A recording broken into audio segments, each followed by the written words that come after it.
diapo. Comment?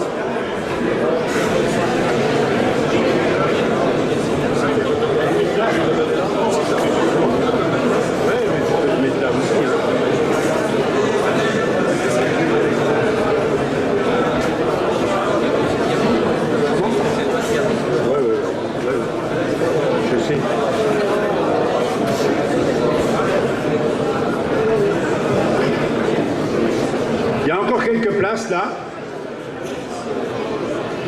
Si on a mis des chaises, c'est qu'il y a une certaine durée, avec une projection, donc voilà, asseyez-vous, s'il vous plaît. Non, c'est un peu moins d'1 heure, mais autant être assis confortablement.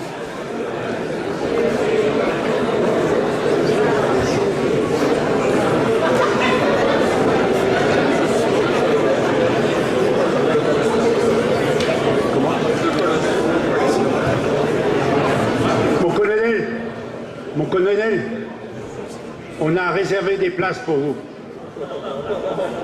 Plusieurs places. Où il est le commandant de gendarmerie? Allez là, il est assis, c'est bien.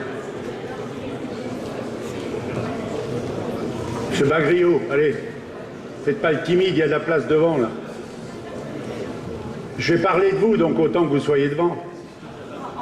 Bien, si vous voulez bien, nous allons démarrer cette soirée qui sera bien sûr suivie d'un buffet. Donc, il faudra que vous soyez debout pour le buffet. Alors, tant mieux pour ceux qui prennent un peu de repos. Je voudrais saluer d'abord Monsieur le sous-préfet, Christophe Duverne, Monsieur le maire de Sarrebourg, Monsieur le député, Madame la sénatrice doit nous rejoindre, Madame et Monsieur le conseiller départemental, Mesdames et Messieurs les maires, les délégués communautaires et les secrétaires de mairie. Je voudrais aussi saluer les représentants des communautés de communes voisines, du Saulnois, Madame Jost qui est là, du pays de Phalsbourg, quelques vice-présidents, notamment Christian Hundranier, premier vice-président. Et puis, on attendait aussi un représentant de l'Alsace-Bossu, mais bon, voilà, c'est un peu plus loin. Monsieur le président du PETR, Camille Ziger. Je voudrais saluer aussi Jean-Jacques Gady, qui est vice-président du parc régional de Lorraine, mais aussi du Saulnois. Saluer les représentants des forces de l'ordre, de gendarmerie, de secours, les trésoriers publics, je crois qu'il y en a 3 dans la salle, Mesdames et Messieurs les chefs de services publics, notamment Maison de l'Emploi, Pôle emploi, Mission locale, Mesdames et Messieurs les proviseurs principaux et inspecteurs de l'éducation nationale, Mesdames et Messieurs les chefs d'entreprise, Madame et Monsieur le représentant de la Chambre des métiers et d'agriculture, Mesdames et Messieurs, et pour la plupart d'entre vous, mes chers amis, comme chaque année avec les vice-présidents, c'est avec un immense plaisir que nous vous accueillons pour cette cérémonie des vœux. Et je voudrais tout de suite remercier Alain Marty et la municipalité de Sarrebourg. Nous avons mis à disposition cette salle des fêtes que vous voyez rénovée. Votre présence nombreuse ce soir témoigne de l'importance de ce rendez-vous et permettez-moi d'y voir aussi la marque de votre intérêt pour notre communauté de communes. C'est d'abord le plaisir sincère de vous souhaiter à chacune et à chacun une bonne année 2020, une bonne santé et du bonheur, toute l'énergie et la force pour transformer vos projets en réalité. Il est des traditions comme celle-ci qui nous unissent, qui renforcent nos liens et nous aident à faire face ensemble aux défis de l'avenir et quelquefois aux défis de l'inconnu. 2019 vient de nous quitter et pour notre communauté de communes, l'année fut particulièrement active et je remercie l'ensemble des élus et des services pour leur implication. Chacun se souvient encore du processus de fusion entre 5 communautés de communes et qui nous a été imposé le 1er janvier 2017 pour créer la nouvelle communauté de communes Sarrebourg-Moselle Sud. 3 années se sont écoulées, passionnantes, exigeantes.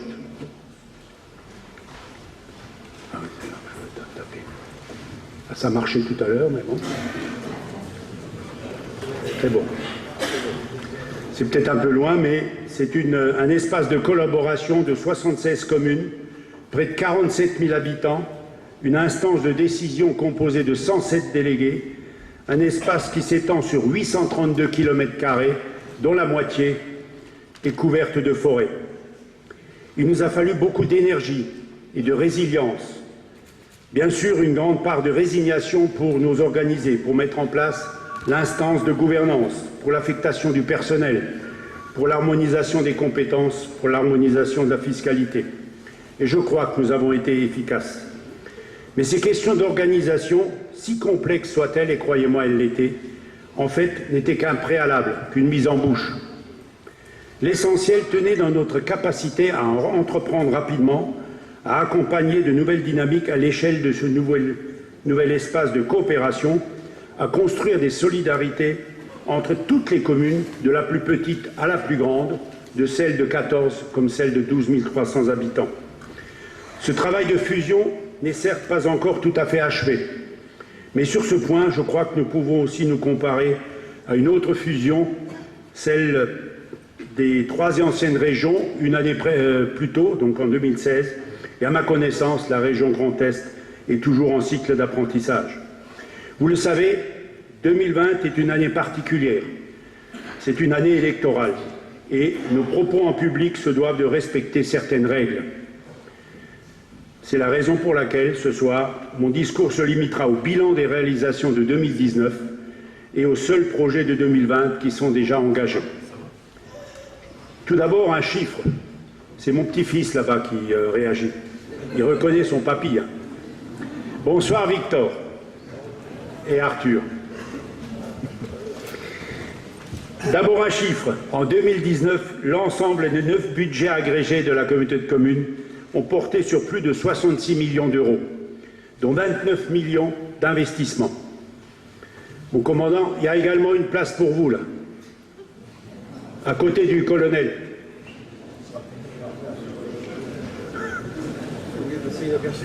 Il voulait passer inaperçu, mais bon, voilà. Ou alors il voulait se faire remarquer, voilà. Vous pouvez l'applaudir, allez, on y va. Bravo.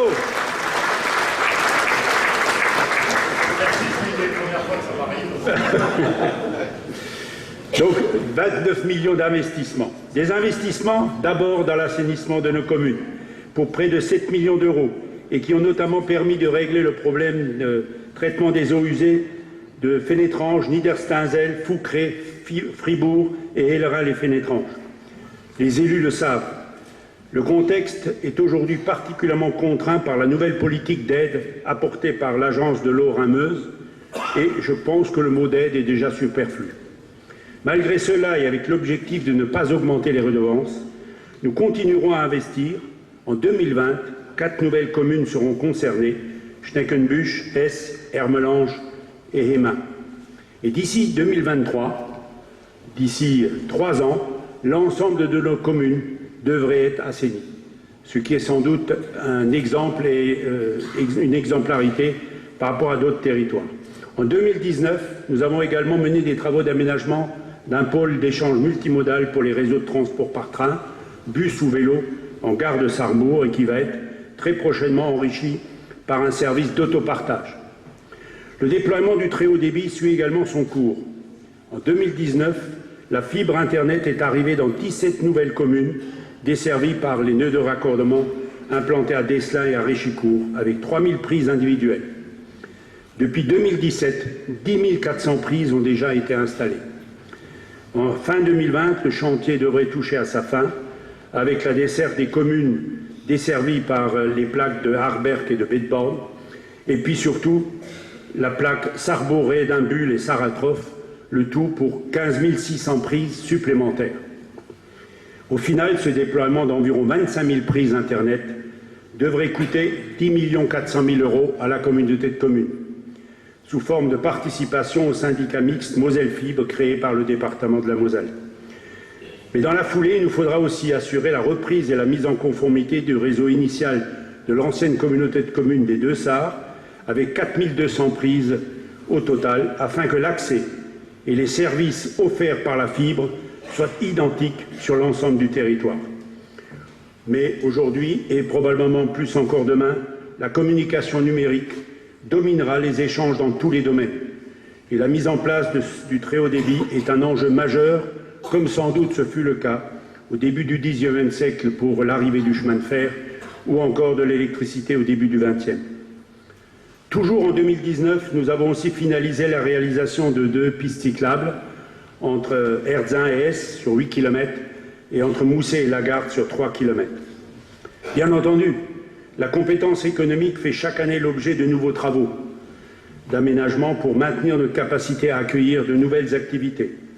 2 850 000 € ont été investis dans nos zones en attendant l'ouverture fin 2020 de la seconde tranche de 8 hectares de la zone Artissart à Sarrebourg.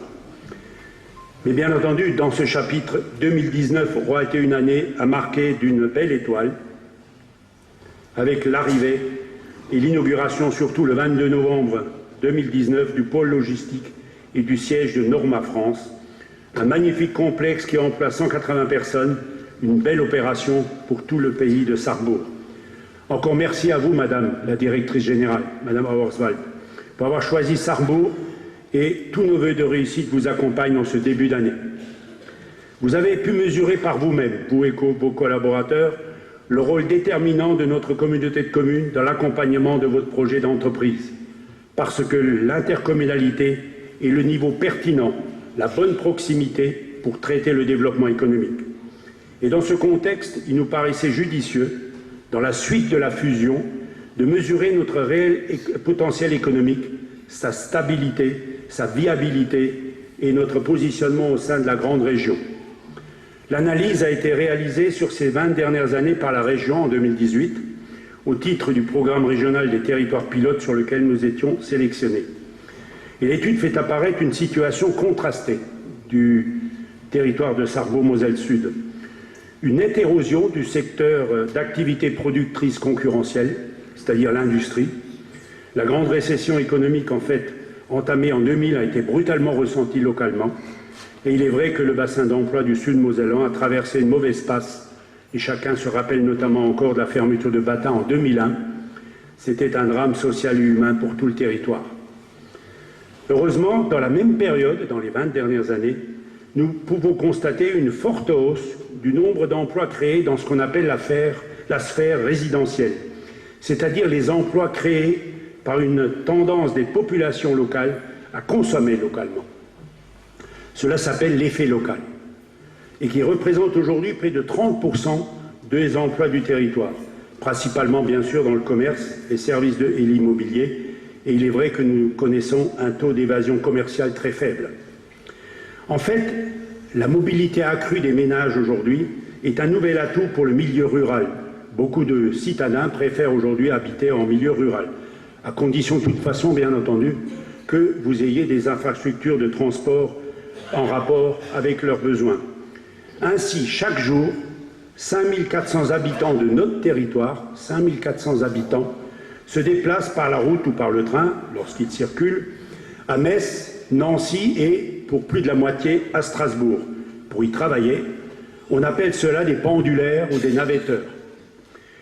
Les touristes aussi sont des navetteurs, mais temporaires, et dont le nombre s'est considérablement accru depuis 2010 avec l'implantation de Center Park.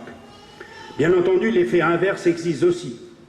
Nous avons aussi une évasion de masse salariale vers l'extérieur, mais notre solde entre captation et évasion est nettement positif, ce qui traduit un bon niveau d'attractivité globale. En fait, l'analyse, et le tableau est important, l'analyse a montré que notre système de consommation locale apparaît bien plus performant au regard des autres communautés de communes françaises, pas de Grand Est, mais françaises. Et vous voyez que nous avons, alors j'explique un peu ce tableau, nous avons été donc dans un périmètre de territoire pilote, nous étions 6 territoires à être analysés et à être un peu en concurrence, si je puis dire. Il y en a un seul qui a les 3+, c'est Sarrebourg-Moselle-Sud, avec un potentiel de captation de richesse en euros par habitant qui est de 18 803 €, donc supérieur aux autres, avec une propension à consommer localement de 132 747 €. Ça veut dire que Pour créer un emploi, il faut que sur notre territoire, nos habitants consomment, enfin voilà, pour 132 000 euros. D'autres territoires, il leur faut beaucoup plus par habitant parce que les gens dépensent moins sur le terrain. Et les taux de convention d'emploi de proximité sont de 14,2%, bien nettement supérieurs qu'ailleurs. Donc c'est vraiment une distinction que nous avons, une particularité. Du coup, la création d'entreprises se porte bien avec un solde positif et significatif entre création et radiation. En 2018, il y a eu 451 créations sur notre territoire pour 346 radiations, c'est-à-dire un solde positif assez remarquable. Un phénomène que nous constatons aussi dans la commercialisation de nos terrains à construire dans nos zones. En 2019, nous avons traité 7 dossiers d'implantation. Donc notre renouvellement du tissu économique est assuré. Et c'est le résultat d'un bon travail d'accompagnement et collectif entre l'État, la région, Moselle Attractivité, les chambres consulaires et bien entendu la communauté de communes. Un travail qui nous permet aujourd'hui de maintenir un taux de chômage relativement faible, 6,3%, c'est le plus bas taux de Lorraine. Voilà pour le constat de notre système économique. Mais la question qui se pose maintenant, c'est face à ces situations plutôt favorables, au regard des standards régionaux et nationaux, eh bien comment pérenniser ces nouvelles modalités de fonctionnement économique qui prennent appui à la fois sur une dynamique industrielle en berne, sur un essor touristique considérable et une consommation locale déterminante. Nous devons rechercher à stabiliser ce nouveau modèle en recherchant d'une part à redynamiser le tissu industriel, c'est-à-dire qu'il nous faut marcher sur nos deux piliers, sur nos deux jambes, le productif et la consommation locale. Et pourquoi ne pas gagner encore quelques points de revenus pendulaires en améliorant l'attractivité résidentielle pour attirer de nouveaux actifs travaillant dans les métropoles voisines. Et bien entendu, l'arrivée de Norma est à ce titre une belle opportunité lorsqu'à la centaine de salariés alsaciens qui font de la navette tous les jours, eh bien, sera vraiment séduite par la beauté rare du pays de Sarrebourg et décideront de s'épargner ces trajets en construisant ou en s'implantant définitivement ici avec leur famille. Mais le renouvellement industriel, vous comprendrez, lui, ne viendra pas en un seul jour et pas tout seul. Il relève du principe de sucre lent. C'est le moteur des sportifs. Et c'est à nous-mêmes de l'alimenter, de l'anticiper. Personne d'autre ne le fera à notre place. C'est à nous, sans cesse, de rechercher, de débusquer et d'étudier le moindre souffle de reconquête. Nous devons être proactifs, nous devons anticiper. Par exemple, nous nous sommes souvenus que Bata fabriquait des chaussures. C'était pas compliqué. Beaucoup de chaussures. 1,5 million de chaussures, de paires de chaussures par an. Et le savoir-faire des salariés était reconnu. Eh bien, nous pensons qu'il n'a pas totalement disparu. Et c'est sur la base de ce constat, mais aussi de la vocation agricole à dominante d'élevage du pays de Sarrebourg, après avoir sondé les industriels de la maroquinerie, que nous avons décidé d'explorer une nouvelle filière, dans un premier temps celle de la production de cuir de qualité. Aujourd'hui en France, la filière du luxe manque de cuir. 60% de cuir sont importés et pénalisent le Made in France. Notre démarche a commencé début 2018. Et en 2019, nous avons engagé notre premier essai de tannage de peau de veau et d'agneau sélectionné par l'abattoir de Sarrebourg. La traçabilité de notre cuir éco-responsable est aujourd'hui acquise et notre marque est déposée à l'INPI. Corium, c'est cuir en latin et Ponsaravi, c'est Sarrebourg. Voilà notre marque. Et voilà nos peaux. Ce sont des exemples. On a failli vous en ramener, mais on s'est dit, on va se les faire piquer. Alors, le cuir de luxe est très, très prisé. Alors, avec ces premiers échantillons, nous allons rencontrer en février le Centre technique du cuir pour une expertise. Puis, nous irons à la rencontre de quelques entreprises de la maroquinerie. Nous pourrons aussi être présents dans certains salons spécialisés. Voilà une première filière. Une seconde, nous avons aussi beaucoup d'ovins, d'agneaux, de moutons. 45 000 avec le Saulnois. Nous avons donc décidé d'engager avec la communauté de communes du Saulnois, avec le parc régional, une expertise autour de la laine de mouton. Voilà, le mouton. De nos jours, la laine n'est plus valorisée. Je salue notamment M. Herman, qui est vice-président de la Chambre d'agriculture et lui-même éleveur, comme d'ailleurs notre vice-président. La laine n'est plus valorisée par les éleveurs du territoire. 90% part à l'export. La tonte est devenue une contrainte, surtout financière, et la laine un déchet, un sous-produit. L'idée est de construire un outil de transformation pour le feutrage et la filature peignée, faire du made in local, convaincu que la laine peut retrouver ses lettres de noblesse auprès des consommateurs et participer au développement économique du territoire. Voilà donc, mesdames et messieurs, deux exemples, deux filières de reconquête industrielle portées par la communauté de communes et que nous souhaitons déployer au sein d'un futur pôle d'excellence avec nos exploitants agricoles, avec la Chambre d'agriculture, avec l'abattoir, avec les sociétés de tannage, avec les entreprises de maroquinerie. Tous engagés dans une démarche partenariale destinée à dégager de nouvelles synergies industrielles au caractère innovant, tout en offrant un retour économique à nos agriculteurs. Et je voudrais particulièrement remercier les acteurs de cette belle aventure, notamment Philippe Morand, qui est notre DGF. Cher, il est là. C'est lui qui en est le pilote. Il a un frère qui est exploitant, en Bretagne, mais en Normandie. Mais il connaît le veau. Marie-Rose Appel, vice-présidente et elle-même donc éleveur. Caroline Jungers, qui est notre bureau d'études. Jean-François Hein et Gilles Becker de l'abattoir. Et donc Stéphane Herman. Et je n'oublie pas, bien entendu, nos soutiens financiers dans cette aventure, la Banque des territoires, le dispositif national territoire d'industrie animé par la région. Merci pour votre engagement à tous. Mais voyez-vous, cette reconquête industrielle ne peut réussir que si elle est accompagnée de moyens de formation, parce qu'il en faudra, qui prennent en compte la diversité des besoins locaux. La formation est un levier essentiel de la redynamisation des territoires, et notamment pour accompagner la transformation des métiers et des compétences. Offrir une réponse efficiente et de proximité aux besoins des salariés et des entreprises, voilà l'enjeu auquel nous travaillons actuellement. Et d'ici quelques semaines, nous devrions être fixés sur l'ouverture à Sarrebourg d'une maison des compétences par le CNAM, donc le Conservatoire national des arts et métiers. Ce pôle d'enseignement d'une capacité d'environ 150 élèves permettra d'offrir un nouveau cursus à vocation professionnelle, aussi bien d'enseignement supérieur que de formation permanente tout au long de la vie des salariés du territoire. Il accompagnera la transformation des compétences et des métiers en donnant à chacun les clés pour devenir acteur de son parcours professionnel, mais aussi fournir des solutions adaptées aux enjeux économiques et sociaux de notre bassin d'emploi. Vous comprenez que ce pôle d'enseignement est vital pour assurer le renouveau productif, pour renforcer l'attractivité industrielle, mais tout autant pour le développement de nos entreprises actuelles. Nous devons les aider, les accompagner avec la région, avec Moselle Attractivité, pour les faire croître et prospérer, et pour que certaines d'entre elles, pourquoi pas, puissent franchir ce qu'on appelle dans le jargon économique le plafond de verre.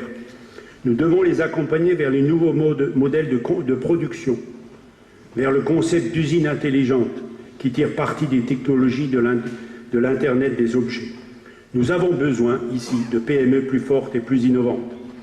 Et à ce titre, je rappelle que nous sommes, avec Metz Métropole et Florange, les seuls territoires labellisés écologie industrielle et territoriale de Moselle, c'est-à-dire en capacité de développer des synergies industrielles pour inciter nos entreprises à repenser leur modèle économique et réduire leur impact environnemental et parvenir ainsi à remettre l'homme au cœur du système. Les bénéfices économiques et sociaux et environnementaux de l'EIT constituent des enjeux forts pour notre territoire.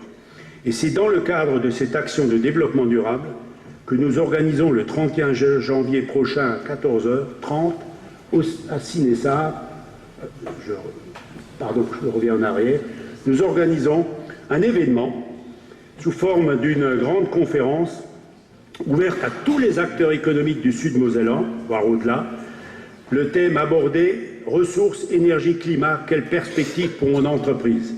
La séance sera animée par 3 intervenants de renom: Corinne Lepage, avocate et ancienne ministre de l'Environnement sous Jacques Chirac, Nicolas Mélan, expert économie, énergie et transport, et Julien Bueb, docteur en sciences et économiques, chef de projet développement durable à France Stratégie. Oui, le développement économique est un sujet majeur pour notre territoire. L'emploi doit rester notre premier défi et ce ne sont ni les collectivités ni la puissance publique qui créent l'emploi, ce sont bien les entreprises. Et j'en viens en toute logique à la transition écologique. Loin d'être un slogan, c'est une réalité quotidienne qui ne s'accommode plus de petits pas, car l'humanité doit prendre conscience qu'elle mène sa propre guerre contre elle-même. Notre objectif est de prendre une part toujours plus active, et vous le savez, dans l'évolution de nos modes de développement, de notre rapport collectif à l'énergie et aux ressources naturelles, à la consommation, à la mobilité, au logement et aux loisirs. Améliorer la qualité de l'eau de nos rivières, de nos nombreux étangs, bien gérer nos déchets, reconquérir la biodiversité, promouvoir les énergies renouvelables et la sobriété énergétique, réduire les gaz à effet de serre. Voilà les grands sujets, les grands enjeux qui sont inscrits dans notre agenda, dans notre ADN. Car c'est au sein des territoires que nous devons et que nous pouvons être efficaces. Il faut savoir que seul un tiers des Français croient à l'État pour apporter des solutions. Au fait, savez-vous que la communauté de communes de Sarrebourg-Moselle-Sud est de loin le territoire rural le mieux équipé en bornes de recharge pour les voitures électriques en Lorraine? En écologie, il y a deux conceptions, deux consciences. D'un côté, celle de Donald Trump, pour qui le dérèglement climatique n'est pas un problème, alors que l'Australie est en feu depuis 3 mois et que plus de 8 millions d'hectares de forêt ont déjà disparu, c'est le double de la Belgique. Et puis de l'autre, il y a la conscience de la jeunesse, celle des générations futures, malheureusement celles qui auront à en payer le prix. Pour ma part, vous l'aurez compris, j'ai choisi la seconde conscience. Et la preuve de notre implication, c'est l'obtention de nombreux labels nationaux et internationaux. Alors nous ne sommes pas des chasseurs de labels, mais néanmoins nous sommes territoire énergie positive pour la croissance verte. Cap Synergie est un label international pour les collectivités. Et nous aurons prochainement l'occasion d'aller récupérer notre label à Bordeaux. Où c'est qu'il est voilà. C'est Bruno qui va chercher le label à Bordeaux. Nous sommes aussi territoire écologie industrielle et territoriale, territoire d'industrie, territoire pilote d'expérimentation pour le Grand Est. Nous sommes espace info-énergie, espace énergie habitat. Nous sommes depuis très peu vélo et le territoire. Et puis nous allons rentrer dans un nouveau domaine, celui du projet alimentaire et territorial. Et à ce titre, 2019 fut vraiment une bonne année pour l'écologie de notre territoire, avec l'engagement de nouveaux partenariats et de nouvelles actions concrètes prévues notamment avec le contrat territorial eau et climat signé avec l'agence de l'eau Rhin-Meuse et qui prévoit une série de mesures planifiées sur 4 ans sur l'assainissement, l'entretien des rivières, des étangs, des trames vertes et bleues, des forêts et qui porte sur un montant d'aide de la part de l'agence pour 7,7 millions sur un programme de 14 actions concrètes estimé globalement à 16,4 millions d'euros. Il faut le savoir, l'écologie a un coût. C'est le coût de la viabilité de notre planète. Nous devons être conscients que notre attractivité, notre capacité à attirer, à séduire de nouveaux habitants, de nouveaux touristes, de nouvelles entreprises, est aussi tributaire de notre signature écologique globale. C'est devenu un marqueur fort de l'attractivité. En fait, les territoires qui gagnent sont surtout ceux qui présentent à la fois un potentiel d'emploi, un parc immobilier de qualité, une bonne offre de formation et de services, un cadre naturel remarquable et durable. C'est la stratégie que nous devons avoir pour inverser l'inexorable perte de population que nous connaissons. Et cette stratégie, nous l'avons déjà engagée. La transition écologique nous amène aussi naturellement à la transition énergétique, avec le processus de mise en place de notre plan climat, air et énergie territorial et la définition d'une première série d'actions en 2020 de lutte contre le dérèglement. Transition dans le domaine du logement aussi, avec une mission de caractérisation fine des 25 600 logements de notre territoire, menée en ce moment par la DREAL, la Direction régionale de l'environnement et du logement en Grand Est, dont l'objectif sera d'organiser sur la communauté de communes une opération de rénovation de grande ampleur dans le cadre d'une massification de travaux du parc bâti résidentiel ancien et en précarité énergétique. Un tiers de notre parc en logement est en précarité énergétique. 33%. Donc nous avons la chance d'avoir été choisis par l'Adréal, d'ailleurs parmi 149 autres intercommunalités. Nous avons été retenus pour ce test grandeur nature de caractérisation et qui servira de modèle à tous les autres. Offrir un parc immobilier de qualité est une condition nécessaire si nous voulons accueillir, Monsieur le Président du PETR, de nouveaux habitants, de nouvelles familles et respecter les prévisions du SCOT.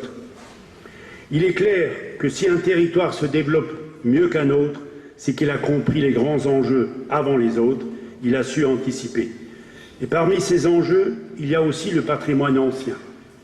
Nous avons la chance sur notre territoire d'avoir quelques beaux sites patrimoniaux. Ah oui, j'avais oublié, le PETR, et nous en sommes fortement impliqués, a aussi posé sa candidature pour que le territoire soit reconnu réserve de biosphère par l'UNESCO. Oui, nous avons de beaux enjeux du patrimoine ancien. La faïencerie de Niederviller, qui a marqué la grande histoire des arts de la table.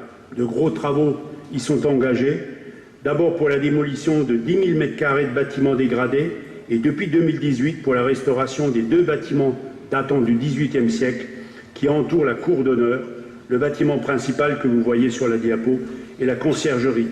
Cette restauration se poursuivra encore en 2020.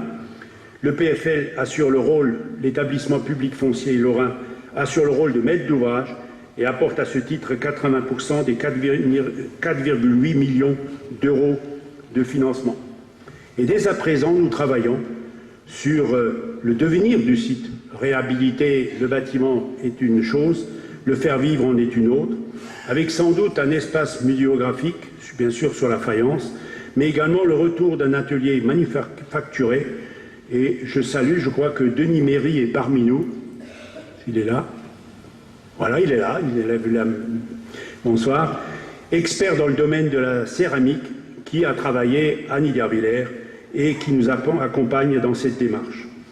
Autre site, la cristallerie de Harzwiller, construite en 1932 et fermée en 2004, un ensemble industriel en trop mauvais état pour être sauvé. La démolition et la dépollution ont été menées durant 2019, avec une fois de plus le précieux soutien de l'EPFL.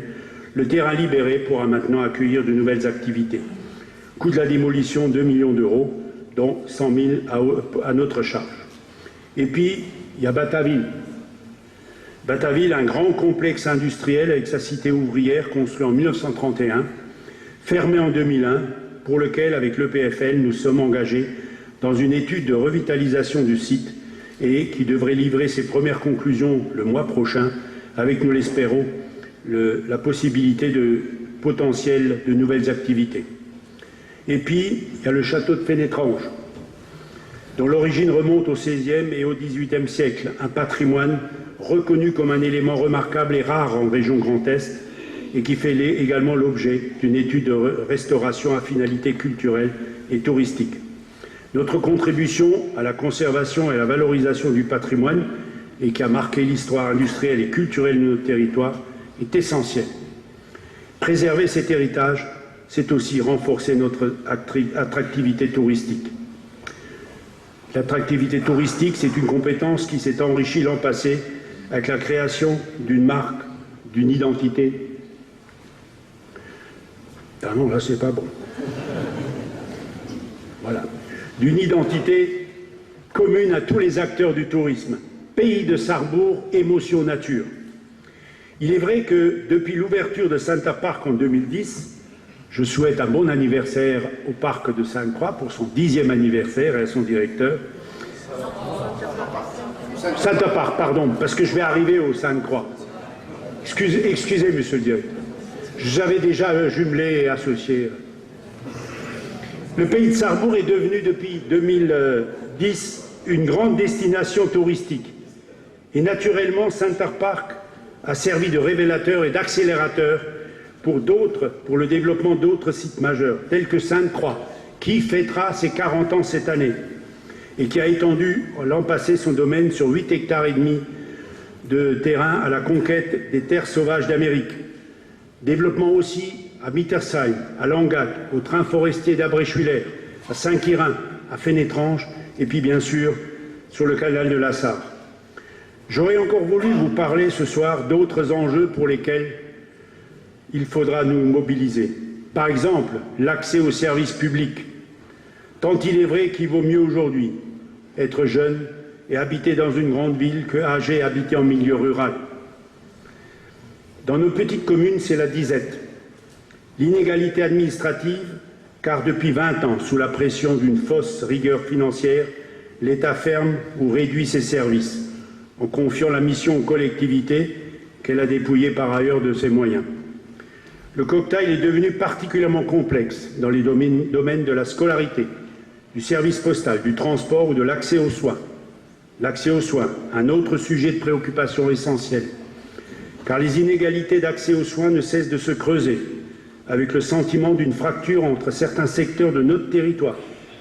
Et je pense que l'intercommunalité, compte tenu de notre taille, pourrait être l'espace d'un dialogue, d'une concertation, d'une réflexion pour l'aboutissement d'un contrat local de santé, comme ceux qui couvrent déjà aujourd'hui les territoires voisins du Lunévillois ou d'Alsace-Bossu, grâce d'ailleurs à l'initiative des départements.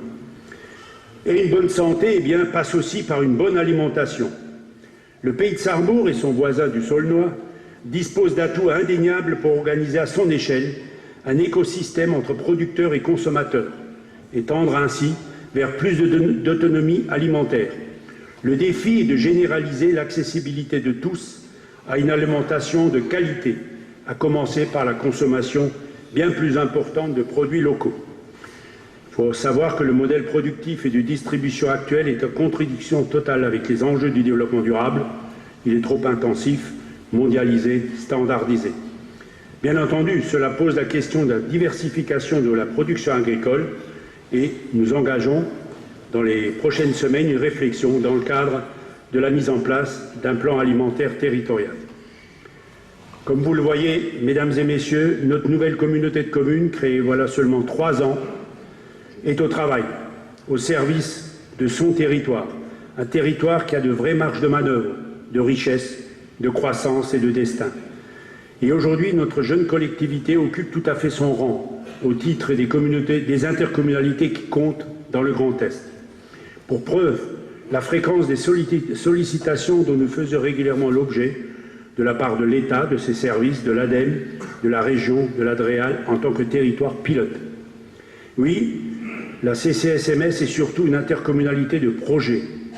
J'ai toujours souhaité que les services auprès de la population soient assurés par les communes, garants de proximité et d'animation locale. Bien entendu, lorsqu'il s'agit de compétences lourdes, coûteuses ou complexes, comme la gestion des déchets, des eaux usées, des rivières, du transport, de l'habitat, du très haut débit, c'est au niveau du territoire qu'elles doivent être développées, avec une péréquation des moyens et des compétences. Cela permet aussi d'instaurer une équité de prix et surtout de qualité de service entre tous les habitants d'un même territoire. Pour ma part, je crois que le partage des tâches et des compétences que nous avons établi entre nos communes n'est pas de nature à fragiliser l'action des communes, mais à apporter une valeur ajoutée au territoire, notamment face à l'influence des grands pôles urbains. La communauté de communes Sarrebourg-Moselle-Sud n'est pas une addition de 76 communes, mais une addition de 76 solidarités. Individuellement, nous sommes une goutte d'eau, ensemble, nous sommes un océan. Néanmoins, je comprends l'impatience de certains élus sur les soutiens financiers que pourrait apporter la communauté de communes. J'entends un peu cette musique de temps à autre. Je rappelle tout de même que le processus existe déjà. D'une part, nous avons mis en place un pacte de solidarité fiscale et financière pour compenser les baisses de dotation de l'État, avec l'attribution de fonds de concours. Cette mesure a porté sur 470 000 € au profit des communes. Nous avons aussi voté une première dotation de fonds de concours sur les investissements touristiques à hauteur de 200 000 € et je rappelle la reprise par la communauté de communes des eaux pluviales. Cela représente une économie pour les communes de 410 000 €. Donc globalement, en 2019 déjà, la communauté de communes a consenti une aide d'1 80 000 € au profit de ces communes. C'est déjà un bon début. D'ailleurs, un proverbe dit « à qui sait attendre, le temps ouvre ses portes ». Alors ce temps viendra sans doute, mais laissons à la nouvelle équipe qui sera mise en place après les prochaines élections municipales, d'en faire l'analyse. Mesdames et messieurs, j'en arrive à ma conclusion, avec un premier hommage aux 75 agents de la communauté de communes, qui transforment au quotidien la vision et les décisions politiques des élus et en actions concrètes. Notre personnel aussi a dû trouver son organisation, ses repères et son rythme. Et je remercie toute l'équipe dirigeante, menée par Philippe Morand, avec Hyacinthe Hopfner à l'ingénierie, Alexandre Padlikowski au tourisme, Damien Harry au développement, Jean-Marc Christophe aux finances et Valérie Allenbar aux ressources humaines. Bien sûr, merci à tous les élus, les délégués intercommunaux de nos 76 communes, et notamment les maires des plus petites communes, des petites républiques. Dans cette ruralité où votre mandat est vécu à la fois comme une passion, mais aussi un sacerdoce, un métier à plein temps, passionnant mais tellement exigeant. Bravo et merci à vous toutes et tous qui êtes au quotidien aux avant-postes, en essayant de faire des miracles avec des bouts de ficelle, en se disant que plus on est loin de la préfecture, plus il faut crier fort. Je propose que l'on intègre d'ailleurs tout le travail réalisé par les maires dans le calcul du PIB, du produit intérieur brut. Croyez-moi, ça ferait augmenter considérablement notre indicateur de croissance. Il faudra le proposer là. On y met bien aujourd'hui le montant de trafic de drogue, hein, je crois. Alors bon, hein, je ne vois pas voilà, ce que c'est comme indicateur de croissance, mais... Ah oui, oui. Merci au vice-président. Avec des tempéraments quelquefois différents, nous avons su travailler pour le bien commun. Il se trouve que le bureau de la communauté de communes est constitué de 15 vice-présidents. De quoi faire une équipe de rugby, dont j'étais en quelque sorte l'entraîneur, le sélectionneur. Vous savez, le rugby est un sport qui exprime beaucoup de valeurs. C'est un bon état d'esprit, une volonté d'appartenance à un groupe, le respect des autres, et où le talent individuel n'a de sens que si le collectif a du talent. Et puis, il y a toujours un troisième mi-temps, le temps de la convivialité et de l'amitié. Voyez-vous, à l'approche des élections municipales, certains maires ont décidé de ne plus solliciter un nouveau mandat. C'est leur choix. C'est une décision pas facile à prendre, comme celle d'ailleurs de renouveler leur mandat. Quelles que soient les raisons, vous pouvez être fiers de votre engagement au service de l'intérêt public, parfois avec un peu de lassitude, mais sans jamais renoncer, parce que vous avez le sens du respect de votre contrat de confiance envers vos citoyens. Naturellement, je me suis posé cette même question, naturellement. Et comme dans l'émission radiophonique, vous savez, Stop ou encore, c'est un fait que les années passent, les mandats aussi. Alors voilà, j'ai décidé, après consultation bien sûr de mon entourage familial, c'est pour ça que j'ai des témoins. J'ai décidé de dire stop. Stop à ma responsabilité dans l'exécutif de la ville de Sarrebourg, c'est-à-dire en tant qu'adjoint, pour me permettre de dire encore et me consacrer à plein temps à la CCSMS. Comme disait notre Johnny National, vous êtes tous formidables et bien entendu notre communauté de communes est formidable. Alors je vous souhaite une année 2020 formidable pour vous et tous vos proches, en sachant, comme dit la citation, que chacun de nous, pour être formidable, c'est simple, il suffit seulement de faire la moitié de ce qu'on attend des autres. Bonne soirée et bonne année.